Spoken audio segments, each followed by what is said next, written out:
गर्मजोशी से आपका फिर से स्वागत है इस अबंडेंट लाइफ टेलीविज़न प्रोग्राम में। दोस्तों, मुझे भरोसा है कि ये प्रोग्राम आपके लिए बड़ी आशीष हैं।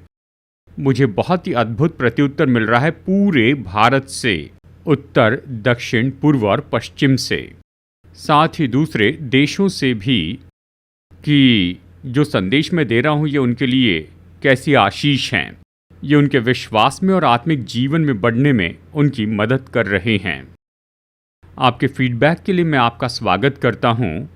स्क्रीन पर दिए व्हाट्सएप नंबर को नोट कीजिए, मुझे भेजिए अपने फीडबैक और अपनी सलाह और अपने प्रार्थना निवेदन भी। मैं और मेरी टीम आपके लिए प्रार्थना करेंगे और हमारे प्रभु यीशु मसीह आपको निरंतर आशीष दे। आज मेरे संदेश का शीर्षक है, तुम क्यों घबराते हो। मैं आपके लिए पढ़ रहा हूँ लूका अध्याय 24 और वचन 38 से। उसने उनसे कहा, क्यों घबराते हो और तुम्हारे मन में क्यों संदेह उठते हैं। यहाँ संदर्भ क्या है? यीशु क्रूस पर मर गए, मानव जाति के पाप के लिए प्रायश्चित किया और तीसरे दिन अपने पुनरुत्थान के द्वारा फिर से जी उठे और वो इस पृथ्वी पर 40 दिनों तक रहें और बहुत ही अद्भुत और बहुत ही सामर्थी पुनरुत्थान के सबूत देते चले गए बहुतों को, और खास करके अपने चेलों को। तो इस वचन का संदर्भ है कि यीशु अपने चेलों के सामने प्रकट हो रहे थे। पुनरुत्थान का प्रकटीकरण। ऊपरी कोठरी में क्या हो रहा था? वो इस ऊपरी कोठरी में गए और डर के कारण उन्होंने दरवाजे बंद कर दिए और वो बहुत ही घबरा गए थे। वो क्यों घबरा गए थे? एक तरफ तो वो सुन रहे थे कि यीशु फिर से जी उठे हैं और पुनरुत्थान के बाद वो बहुतों पर प्रकट हुए हैं, लेकिन उन्होंने व्यक्तिगत रूप में यीशु को नहीं देखा था। तो ये कारण था कि वो तो घबरा गए थे और साथ ही वो बहुत ही डर गए थे, क्योंकि यदि यहूदी और रोमी लोगों ने यीशु को क्रूस पे चढ़ाया तो उन्होंने सोचा होगा अगला तो हम में से हर एक व्यक्ति होगा, वो भी क्रूस पे चढ़ाए जाएंगे और यहूदी और रोमी लोग उन्हें भी मार देंगे।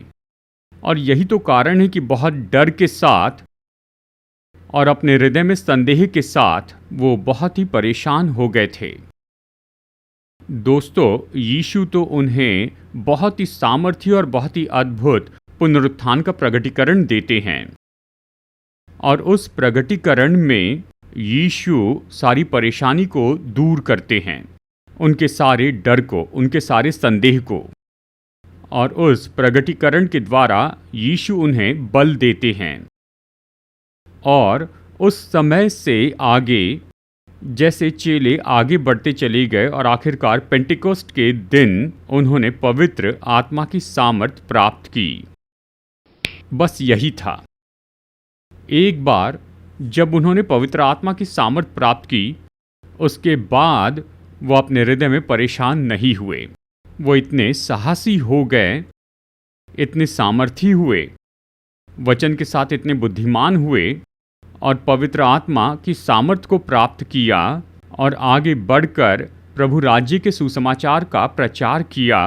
और चेलों ने बहुत सी चंगाई और चमत्कार किए थे और परमेश्वर का वचन कहता है उन्होंने संसार में उथल पुथल कर दी थी।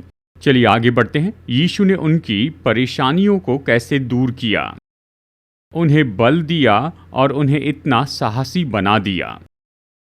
जैसे मैं इस वचन को पढ़ रहा था, पवित्र आत्मा ने मुझे 3 बहुत ही अद्भुत पॉइंट्स दिए और मैं आपको ये पॉइंट्स बताऊंगा। नंबर 1, यीशु ने अपने हाथों को खोल दिया। लूका अध्याय 24 वचन 39 और 40। मेरे हाथ और मेरे पाँव को देखो कि मैं वही हूँ, मुझे छू कर देखो, क्योंकि आत्मा के हड्डी मांस नहीं होता जैसा मुझ में देखते हो। वचन 40। ये कहकर उसने उन्हें अपने हाथ, पाँव दिखाए। ये कहता है उसने उन्हें अपने हाथ और पांव दिखाए। यीशु के बारे में ये बहुत ही अद्भुत बात है कि उसने अपने हाथ दिखाए। हाथ दिखाना किसके बारे में था? यीशु ने कहा, मेरे हाथों को देखो, मेरे हाथों में इन निशान को देखो, कीलों के निशान को। और वो तो लगभग उनसे यही कह रहे थे कि यीशु जो उन्हें ये हाथ दिखा रहे थे, ये तो वही हाथ है जिसने क्रूस पर मानव जाति के पापों के लिए प्रायश्चित किया। बस यही अद्भुत प्रकाशन है। कीलों से छिदे हाथ, ये तो विजय को दर्शाने वाले हैं हर एक नकारात्मक शक्तियों के ऊपर जो मानव जाति को परेशान करती है। और यहाँ तक कि हर एक नकारात्मक शक्तियाँ मेरे दोस्तों जो आपको परेशान कर रही हो। बहुत सी नकारात्मक शक्तियाँ हैं, खास करके ये बुराई की शक्ति, शैतान की सामर्थ, पाप की सामर्थ हर तरह की हैं। यीशु उन्हें क्या कह रहे थे? यीशु उनसे कह रहे थे, मेरे हाथों को देखो, मैं विजयी हूँ। ये तो विजयी हाथ हैं जो पुनरुत्थान के द्वारा फिर से जीवित हो गए। इस हाथ ने तो बहुत ही अद्भुत विजय पाई है सारी नकारात्मक शक्तियों के ऊपर। इब्रानियों की पत्री का लेखक तो इसे बहुत ही स्पष्ट बता देता है। इब्रानियों अध्याय 2 वचन 14 और 15। इसलिए जबकि लड़के मांस और लहू के भागी हैं, तो वो आप भी उनके समान उनका सहभागी हो गया, ताकि मृत्यु के द्वारा उसे, जिसे मृत्यु पर शक्ति मिली थी, अर्थात शैतान को निकम्मा कर दे। अगला वचन पढ़ते हैं, वचन 15। और जितने मृत्यु के भय के मारे जीवन भर दासत्व में फंसे थे, उन्हें छुड़ा ले। इस तरह ये वचन कहते हैं, उस प्रायश्चित के द्वारा जो यीशु ने क्रूस पर किया था। यीशु ने शैतान को हरा दिया, सारी बुरी शक्तियों को, सारी नकारात्मक शक्तियों को। और पुनरुत्थान के द्वारा यीशु ने इसे साबित किया कि यीशु ने क्रूस के द्वारा शैतान को हरा दिया है। यदि यीशु क्रूस पर मर जाते, गाढ़े जाते और फिर नहीं जी उठते, तो फिर शैतान कभी हराया नहीं जा सकता था। पुनरुत्थान साबित करता है कि शैतान तो हराया गया है।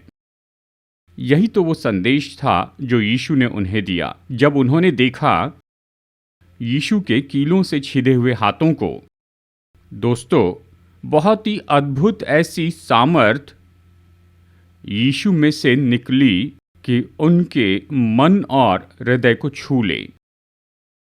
और उस सामर्थ ने हर एक परेशानी को पूरी तरह मिटा दिया, हर एक चिंता को, हर एक डर को, हर एक निराशा को, और उन्हें बहुत ही अद्भुत साहस दिया, शांति, स्थिरता और मजबूती दी। और इस तरह की स्थिरता के साथ में वो आगे बढ़े और यीशु के लिए वो बहुत ही महान गवाह हो गए। मेरे दोस्तों, मुझे पता नहीं है कि आप अभी इस समय किस क्षेत्र में परेशान हैं। हम कई तरीकों से परेशान हो जाते हैं।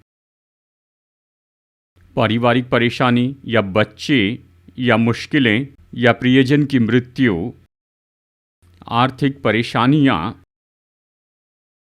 किसी तरह की बुरी बातें, या फिर किसी तरह की बुरी आदतें। और हर समय हमारा हृदय इससे परेशान हो जाता है, वो परेशान होते हैं। दोस्तों, मैं आपको ये बात बता दूं, हम परेशान हृदय के साथ एक अर्थपूर्ण जीवन नहीं जी सकते हैं। परमेश्वर ने हमें जो आशीष दी है उसका हम आनंद नहीं उठा सकते हैं। हम सच में जीवन का आनंद नहीं उठा पाते हैं। हमारा व्याकुल हृदय हमेशा हमें दबाकर रखता है। यह हमें निराश कर देता है। यह हम में से मानो जीवन ही चुरा लेता है। व्याकुल हृदय के कारण हमारा जीवन मानो पूरी तरह बह जाता है। तो क्या करना चाहिए?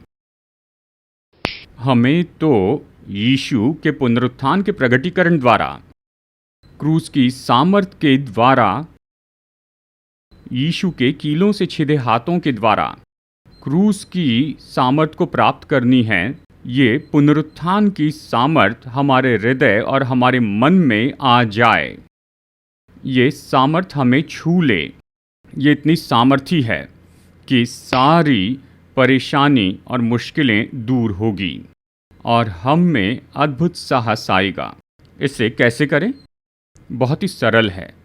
जब उन्होंने यीशु के कीलों से छिदे हाथ देखे, उन्हें याद दिलाया गया, यीशु ने उनसे कहा था, मैं शैतान को हरा दूंगा क्रूस पर जो मैं प्रायश्चित करने वाला हूं उसके द्वारा।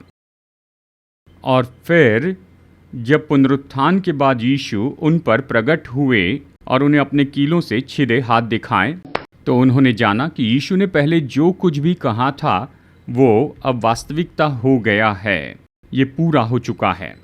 हाँ यीशु मसीह, हम आपके कीलों से छिदे हाथ देखते हैं, हम आपके प्रायश्चित को देखते हैं। तब उन्होंने क्या किया? उन्होंने कहा, हम विश्वास करते हैं। बस यही। जिस पल उन्होंने विश्वास किया यीशु के कीलों से छिदे हाथों पर, उस विश्वास ने उनमें बड़ी महान सामर्थ उंडेल दी और हर एक परेशानी को दूर कर दिया और उन्हें बहुत अद्भुत शांति दे दी। प्रेरित पौलुस कहता है कि क्रूस की कथा तो संसार के लिए मूर्खता है, पर जो उद्धार पाए हैं उनके लिए ये परमेश्वर की सामर्थ है। बस विश्वास करें, बस यीशु के उस क्रूस पर विश्वास, यीशु के उस प्रायश्चित पर विश्वास और वो सामर्थ जो यीशु क्रूस के द्वारा खोलते हैं। प्रार्थना कीजिए, ये विश्वास रखिए, तब क्रूस की सामर्थ आपके अंदर आ जाएगी और ये परेशानी को दूर करके आपको अद्भुत शांति देगी। मेरे दोस्तों, आप इस अद्भुत वचन को सुनिए। रोमियो अध्याय 1 वचन 16, क्योंकि मैं सुसमाचार से नहीं लजाता, मतलब यीशु के क्रूस से, इसलिए कि वो हर एक विश्वास करने वाले के लिए, पहले तो यहूदी फिर यूनानी के लिए, उद्धार के निमित्त परमेश्वर की सामर्थ है। बस एक ही शब्द है, विश्वास करें। ये खोलता है क्रूस की सामर्थ को कि परेशानियों को दूर कर दे और हमारे मन को यीशु की शांति से भर दे। दूसरी बात, यीशु ने उनके मन को खोल दिया। आइए देखते हैं वचन 45 में। तब उसने पवित्र शास्त्र बूझने के लिए उनकी समझ खोल दी। वचन ये कहता है, अब उन चेलों में कौन सी समस्या थी? वो संदेह कर रहे थे। वो यीशु के पुनरुत्थान के प्रकटीकरण पर संदेह कर रहे थे और यही तो वो संदेह था जो उन्हें बहुत सी समस्याओं में लेकर आया। इस वचन में हम यही तो देखते हैं कि यीशु ने उनके मनों को खोल दिया ताकि वो वचनों को पूरी तरह समझ सके। सभी के सभी वचन नहीं, लेकिन इस संदर्भ में वचन का केवल एक ही पहलू वो समझ गए और वो तो यीशु का पुनरुत्थान है। यीशु ने उन्हें कई बार बताया था कि वो जी उठेंगे। बहुत सी भविष्यवाणी थी कि वो जी उठेंगे। ये तो बहुत ही अद्भुत है ना। वो तो इससे नहीं समझ पाए और ना ही अनुभव कर पाए यीशु के पुनरुत्थान को, जब तक कि यीशु ने उनके मन को न खोल दिया कि वो पुनरुत्थान को समझ सके और उस पुनरुत्थान का अनुभव करें। जिस पल यीशु ने उनके मनों को खोल दिया, उन्होंने जी उठे प्रभु को देखा और वो तो हैरान हो गए, वो आनंद से भर गए। पवित्र आत्मा हमें यहाँ पर यही सत्य सिखा रहा है। हमारे पूरे मसीह जीवन में यीशु को हमारे मनों को खोलना चाहिए उसके पुनरुत्थान की वास्तविकता के लिए। हम ये समझ ऐसे रातों रात नहीं पाते हैं या फिर बस एक ही दिन में। हमारे पूरे मसीह जीवन में यीशु हमारे जीवन में निश्चय ही हमारे मन को खोले पुनरुत्थान की वास्तविकता के लिए। मैं जल्दी बताऊंगा कि कैसे। पर यही तो समस्या है, यदि हमारे मन में कोई भी संदेह है, यानी किसी भी संबंध में, चाहे वचन की बात हो, अपने जीवन की बात हो, हमारे परिवार या समस्या या मुश्किलों के बारे में, तो कहीं न कहीं पुनरुत्थान की पूरी वास्तविकता को हमने अनुभव नहीं किया हुआ है।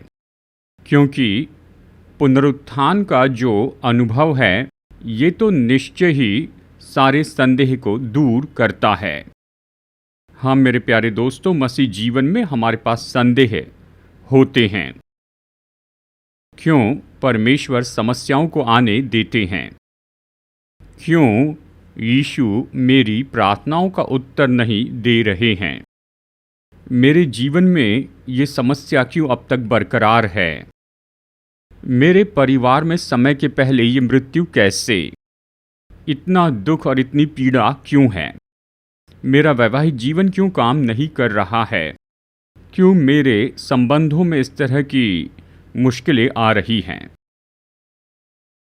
और कई बार हम परमेश्वर के प्रेम पर संदेह करते हैं, क्योंकि हमारे मन तो बंद हैं।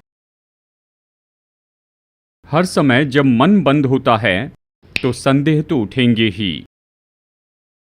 परंतु सच्चाई तो ये है, हमारे मसीह जीवन में यीशु निरंतर हमें अपने पुनरुत्थान का प्रगटीकरण देते जाएं। पुनरुत्थान का हर एक प्रगटीकरण, गौर से सुनिए, हमारे मन को और आगे खोलते जाएगा। पुनरुत्थान के बारे में अद्भुत प्रकाशन पाएंगे। पुनरुत्थान किस बारे में है इसके बारे में अद्भुत समझ प्राप्त करेंगे और बहुत अद्भुत परख रखेंगे। गौर से सुनिए, यानी यीशु ने पुनरुत्थान के द्वारा कौन सी आशीषें हम पर खोल दी है। मेरे प्यारे दोस्तों, यीशु मसीह का पुनरुत्थान ये तो इतना अद्भुत है कि परमेश्वर का वचन कहता है कि ये तो यीशु मसीह के पुनरुत्थान के द्वारा सारी आशीषें तो हमारे जीवन में खोल दी गई हैं। मैं आपको एक अद्भुत आशीष बताना चाहता हूँ जो यीशु ने अपने पुनरुत्थान के द्वारा उंडेली है। यूहन्ना अध्याय 11 वचन 25। यीशु ने उससे कहा, पुनरुत्थान और जीवन मैं ही हूँ। जो कोई मुझ पर विश्वास करता है, यदि वो मर भी जाए तो भी जिएगा, और जो कोई जीवित है और मुझ पर विश्वास करता है वो अनंत काल तक न मरेगा। इस वचन में देखिए 2 स्तर हैं। पहला स्तर है, यदि कोई व्यक्ति मर भी जाए तो भी वो जीवित रहेगा। लाजर, हालांकि वो मर गया था, वो इस पृथ्वी पर फिर से जिया। यानी कि यहाँ इस संसार में पुनरुत्थान के जीवन का अनुभव करना। और फिर आखिरकार लाजर फिर से मर गया। लाजर ने अनुभव किया उस पुनरुत्थान के जीवन को पूरे अनंत काल में। यीशु यहाँ पर यही तो कह रहे हैं कि मेरे पुनरुत्थान के द्वारा मैंने बहुत ही अद्भुत आशीष उंडेल दी है, और वो है, हालांकि हमारे जीवन में ऐसी कुछ परिस्थितियां होती हैं जो मरी हुई दिखाई देती हैं, बेजान दिखती हैं, तो पुनरुत्थान की सामर्थ उठ खड़ी होगी। पुनरुत्थान की ये सामर्थ जब ये हमारे जीवन को छू लेती है, हमारे शरीर में होती है, तो अद्भुत नया जीवन आएगा। ये कैसे होता है? पवित्र आत्मा के द्वारा। मैं आपके लिए पढ़ रहा हूँ रोमियो अध्याय 8 वचन 11। यदि उसका आत्मा जिसने यीशु को मरे हुए में से जिलाया तुम में बसा हुआ है, तो जिसने मसीह को मरे हुए में से जिलाया वो तुम्हारी नश्वर देहों को भी अपनी आत्मा के द्वारा जो तुम में बसा हुआ है जिलाएगा। पवित्र आत्मा। चाहे हमारी परिस्थितियां बिल्कुल मरी हुई सी दिखाई दे, बिना जीवन के पूरी तरह से चली गई, तो पवित्र आत्मा हम में उंडेल सकता है पुनरुत्थान की सामर्थ को कि हमें पूरी तरह से नया जीवन दे। ये बहुत ही अद्भुत आज़ादी, ये बहुत ही अद्भुत स्वतंत्रता कि फिर से जिए एक बहुत ही परिपूर्ण, विजयी और संतुष्ट करने वाला और एक उद्देश्यपूर्ण मसीही जीवन दे। इसके लिए क्या करना चाहिए?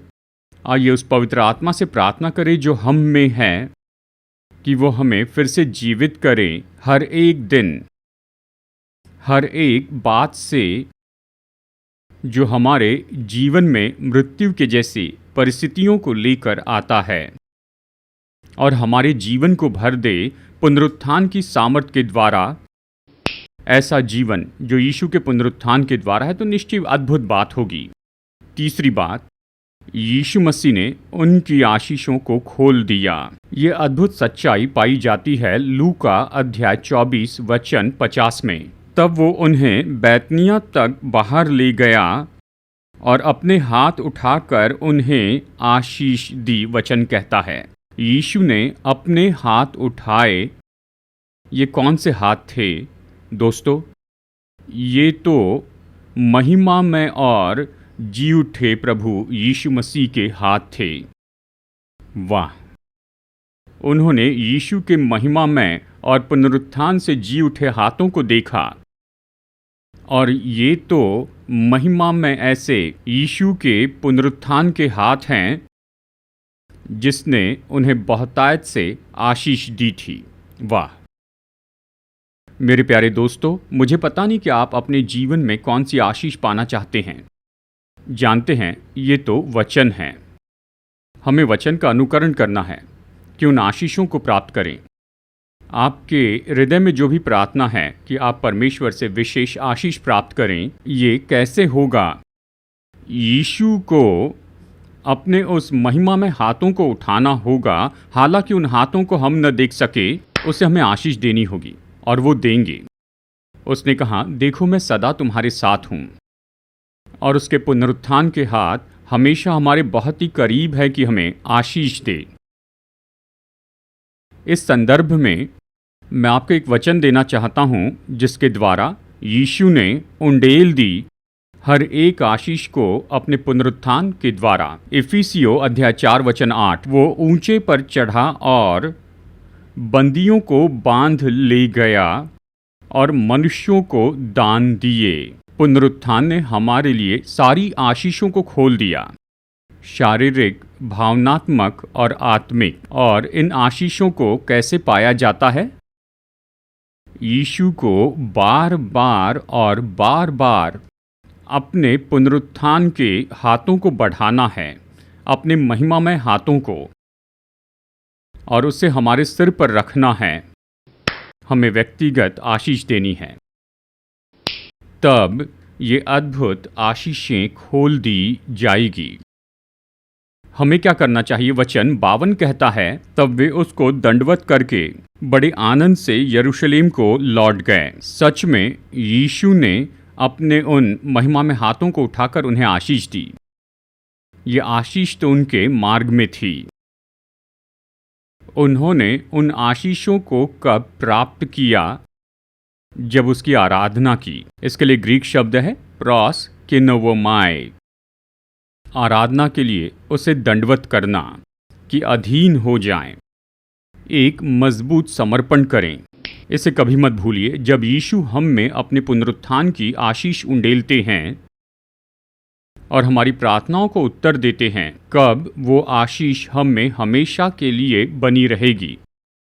यीशु को समर्पित हो जाए, उसके लिए समर्पण कर दें। कल्पना कीजिए, यदि उन्होंने यीशु के लिए समर्पण नहीं किया होता और वो कहीं और चले जाते, तो आशीष, जी उठे प्रभु की आशीष, ये उन पर कभी नहीं आती। मेरे दोस्तों, में ऐसा ही करें। जानते हैं, हमारे मसीह जीवन में हम समर्पण करते हैं, अधीन होते हैं, लेकिन हम में से हर एक का जीवन, हम में ऐसे क्षेत्र हैं जिन्हें अब तक हमने न तो समर्पण किया है न प्रभु के हाथ में सौंपा है। पवित्र आत्मा हमें ऐसा करने के लिए कह रहा है। आइए प्रार्थना में ऐसा करें। इस प्रार्थना में मेरे साथ जुड़िए प्यारे दोस्तों। बहुमूल्य परमेश्वर स्वर्गीय पिता, हमारे उद्धारकर्ता प्रभु यीशु और पवित्र आत्मा में तसल्ली देने वाले, हाँ प्रभु, जैसे हम अपने मसीह जीवन में आगे बढ़ते हैं, निश्चय हमारे हृदय तो बहुत से तरीकों से व्याकुल हो गए हैं, लेकिन आपके पुनरुत्थान के द्वारा हम प्रार्थना करते हैं कि आप दूर कीजिए उस परेशानी को। हम प्रार्थना करते हैं कि आप खोलिए अपने क्रूसार्पित हाथों को और हम में क्रूस की उस सामर्थ को उंडेल दीजिए जैसे हम विश्वास करते हैं। हम प्रार्थना करते हैं कि आप हमारे मनों को खोल दीजिए, कि पुनरुत्थान की उन आशीषों को खोल दे कि हम जयवंत हो जाएं। हमारे जीवन की हर एक मरी हुई सी दशा में पवित्र आत्मा पश्चाताप करते हुए हम प्रार्थना करते हैं, हम में पुनरुत्थान की सामर्थ को उंडेल दीजिए और हमारी मदद कीजिए कि हम फिर से जिएं। हमें फिर से एक बार नया बनाइए यीशु के पुनरुत्थान के द्वारा। यीशु, हम ये भी प्रार्थना करते हैं कि हमें आशीष देने के लिए अपने पुनरुत्थान के हाथ खोलिए। जैसे हम आज आपको समर्पित होते हैं, आपके लिए बिल्कुल नया समर्पण करते हैं कि आपके पीछे चलें, कि आपसे प्रेम रखें, आपकी सेवा करें। यीशु, अपने लोगों पर ये आशीष उंडेलिए आपके पुनरुत्थान के हाथों के द्वारा और इन्हें आशीष दीजिए अभी इस समय में बहुत ही विशेष तरीके से। यीशु के नाम में प्रार्थना करते हैं, आमेन। हमारे उद्धारकर्ता प्रभु यीशु मसीह के नाम में आप सभी लोगों को अभिवादन। दोस्तों, कृपया कर आप इस वीडियो को देखिए जो हमारी सेवकाई के बारे में पूरा विवरण देता है। ये सेवकाई तो स्थापित की गई है हैदराबाद, भारत में, और हम 6 महान सेवकाइयों में जुड़े हैं। नंबर 1, मैं टीवी पर आता हूं और 5 भाषाओं में वचन का प्रचार करता हूं, इंग्लिश, हिंदी, तमिल, मलयालम और तेलुगु में। लाखों लाखों लोग इन संदेशों को सुन रहे हैं और वो उद्धार पा रहे हैं और विश्वासी अपने विश्वास में बल पा रहे हैं। और हमारी दूसरी सेवकाई है प्रचार की सेवकाई, जहां मैं बहुत सी जगहों पर जाता हूं, केवल भारत में ही नहीं लेकिन विदेशों में भी। और इस प्रचार की सेवकाई के द्वारा सभी चर्च के विश्वासी परमेश्वर के वचन के द्वारा बल पाते हैं। हमारी तीसरी सेवकाई तो पास्टर्स के लिए कॉन्फ्रेंस हैं। हर साल हम पास्टर्स के लिए 2 कॉन्फ्रेंस करते हैं। लगभग 130 पास्टर्स आते हैं, सभी अलग अलग प्रोटेस्टेंट चर्च से, और 4 दिनों तक हम उन्हें मसीह सेवकाई के अलग अलग दृष्टिकोण के बारे में ट्रेनिंग देते हैं। हम उनकी यात्रा का खर्च चुकाते हैं, रहने खाने की सुविधा देते हैं, हम उन्हें किताब भी देते हैं और साथ ही हम उन्हें नए कपड़े भी प्रदान करते हैं जैसे वो अपने घर लौटते हैं। और चौथी सेवकाई है एमोरी मिशन हॉस्पिटल, जिसके द्वारा हम अद्भुत सेवकाई कर रहे हैं। ऑर्थोपेडिक में, गायनेकोलॉजी और ऑब्स्टेट्रिक्स में बहुत से गरीबों की सेवा करते हैं। हर महीने हजारों गरीब ऐसे मरीज पा रहे हैं बहुत ही उत्तम मेडिकल सहायता इस एमोरी हॉस्पिटल द्वारा। नंबर 5, हमारे 3 अच्छे चर्च हैं जिनके द्वारा हम अच्छी सेवकाई कर रहे हैं और बहुत से लोग अपना जीवन प्रभु को दे रहे हैं। और इन चर्च में प्रभु का वचन प्रचार किया जाता है। ये इन्हें बल देता है और इनकी मदद करता है कि अपने आत्मिक जीवन में बढ़ते जाएं। और हर महीने हम कुछ गरीब परिवारों को ऐसे ही चुनकर उन्हें देते हैं चावल, दाल और दूसरे अनाज। कृपया हमारी सेवकाई के लिए प्रार्थना कीजिए। अगर आप चाहते हैं कि हमारा न्यूज़लेटर पाए जिसका नाम है सीड, तो कृपया अपना पता स्क्रीन पर दिए हुए व्हाट्सएप नंबर पर हमें भेजिए, तो मैं तुरंत ही आपको अपना न्यूज़लेटर भेजूंगा। अगर आप में से कोई हमें कुछ योगदान भेजना चाहता है या एक प्रोग्राम के लिए स्पॉन्सर होना चाहता है, कृपया हमारा QR कोड नोट कीजिए, इसे स्कैन कीजिए और आप हमें ऑनलाइन अपनी भेंट भेज सकते हैं। परमेश्वर आपका आशीष दे, जैसे आप बहुत ही महत्वपूर्ण और कार्यनीति से फलवंत सेवकाई में स्पॉन्सर बनते हैं।